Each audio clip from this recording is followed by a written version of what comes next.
बिहार में राजस्व और भूमि सुधार विभाग में भ्रष्टाचार रोकने के लिए डिप्टी सीएम विजय कुमार सिन्हा लगातार कड़ी कार्रवाई कर रहे हैं और इसी क्रम में गया जिले के आमस अंचल के अंचल अधिकारी अरशद मदनी का मामला सामने आया, जहां उन्हें घूस लेने के आरोप में फील्ड से हटा दिया गया है। कहानी की शुरुआत जनवरी 2026 के आखिरी हफ्ते में होती है, जब बोधगया में डिप्टी सीएम विजय कुमार सिन्हा के नेतृत्व में भूमि सुधार जन कल्याण संवाद नाम का कार्यक्रम आयोजित हुआ था, जिसमें हजारों लोगों ने अपनी जमीन से जुड़ी समस्याएं बताने के लिए रजिस्ट्रेशन कराया था और वहां सीईओ और राजस्व कर्मचारी अप्लाई करने वालों के सामने बैठे थे ताकि जिम्मेदारी तय हो सके। उसी कार्यक्रम में आमस ब्लॉक के एक अप्लाई करने वाले व्यक्ति ने माइक पर शिकायत की कि उसका बिल्टी या जमाबंदी का काम पूरा होने के बावजूद अरशद मदनी के सरकारी बॉडीगार्ड के जरिए 25,000 रुपये घूस लिया गया था और काम नहीं हो रहा था।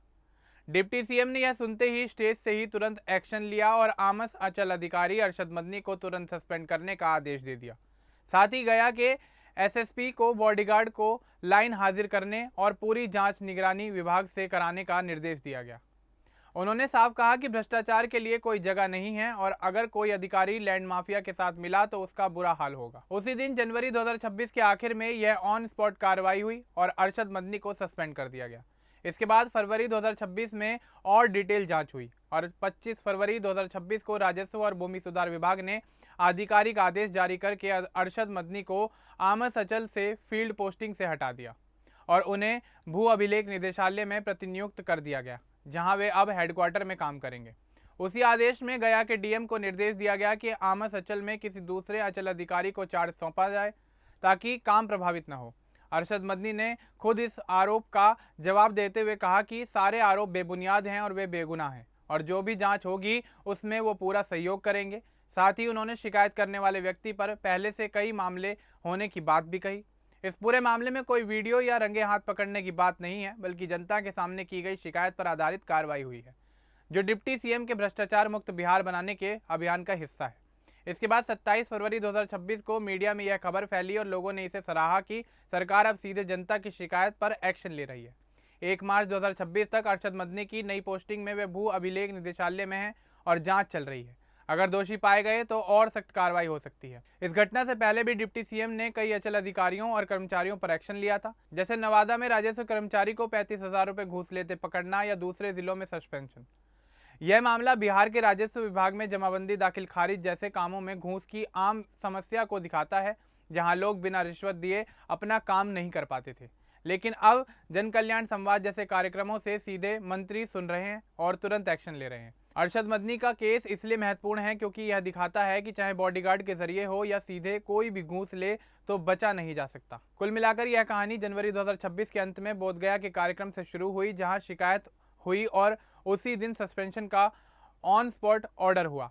फिर फरवरी 2026 में जांच के बाद 25 फरवरी को ट्रांसफर का आधिकारिक आदेश आया और अब 1 मार्च 2026 तक मामला जांच के अधीन है।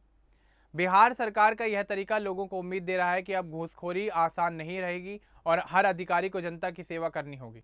अगर आगे कोई नई जांच रिपोर्ट या एफआईआर आई तो स्थिति और बदल सकती है, लेकिन फिलहाल यही सच्चाई है कि एक शिकायत ने पूरे सिस्टम को हिला कर रख दिया और अंचल अधिकारी को फील्ड से हटाकर हेडक्वार्टर भेज दिया गया। यह घटना छोटी लगती है, लेकिन बिहार के लाखों लोगों के लिए जमीन के कामों में पारदर्शिता लाने का बड़ा कदम है। डिप्टी सीएम विजय कुमार सिन्हा ने बार बार कहा कि विभाग जनता की सेवा के लिए है, ना कि परेशान करने के लिए, और ऐसे मामलों में जीरो टॉलरेंस रहेगा। अरशद मदनी ने अपनी सफाई दी, लेकिन जांच पूरी होने तक वे निदेशालय में हैं और आमस अंचल में नया अधिकारी काम संभाल रहा है। इस पूरी कार्रवाई से दूसरे अधिकारियों में भी डर पैदा हुआ है और वे सतर्क हो गए हैं। बिहार में भूमि सुधार की नई शुरुआत हो रही है, जहां ऑनलाइन नकल मिलने से लेकर जन संवाद तक सब कुछ बदल रहा है ताकि घूस की कोई गुंजाइश न रहे। यह पूरी कहानी घूस लेने के आरोप से शुरू हुई और कार्रवाई के साथ खत्म हुई, लेकिन इसका असर लंबे समय तक रहेगा।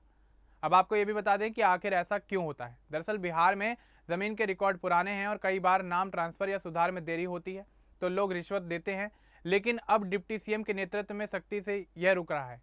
इस मामले में 25,000 रुपये की रकम बताई गई, जो बॉडीगार्ड के जरिए ली गई थी और शिकायत करने वाला व्यक्ति कार्यक्रम में मौजूद था, इसलिए तुरंत सुनवाई हुई। अगर कोई वीडियो या और सबूत मिले तो जांच और तेज होगी। फिलहाल कोई गिरफ्तारी नहीं हुई, सिर्फ ट्रांसफर और जांच है। यह घटना 2026 की शुरुआत में हुई, जब सरकार डिजिटल तरीके से राजस्व काम कराने की कोशिश कर रही है ताकि दफ्तरों के चक्कर कम हो। अरशद मदनी जैसे अधिकारी अगर दोषी पाए गए तो उनकी नौकरी पर असर पड़ सकता है। लोग अब उम्मीद कर रहे हैं कि ऐसे और मामले सामने आएंगे और साफ कार्रवाई होगी। इस तरह की खबर से समाज में चर्चा होती है कि भ्रष्टाचार कैसे रुके और सरकार काम कैसे करे। डिप्टी सीएम का यह एक्शन पूरे बिहार के लिए मिसाल है और अन्य विभागों को भी प्रेरणा देता है। कहानी का अंत अभी जांच पर है, लेकिन शुरू से अब तक यही हुआ है कि जनता की आवाज़ सुनी गई है और अधिकारी पर कार्रवाई हुई है। इस रिपोर्ट में फिलहाल इतना ही। बाकी देश और दुनिया से जुड़ी तमाम बड़ी अपडेट्स के लिए हमारे चैनल को सब्सक्राइब करना ना भूलें। धन्यवाद।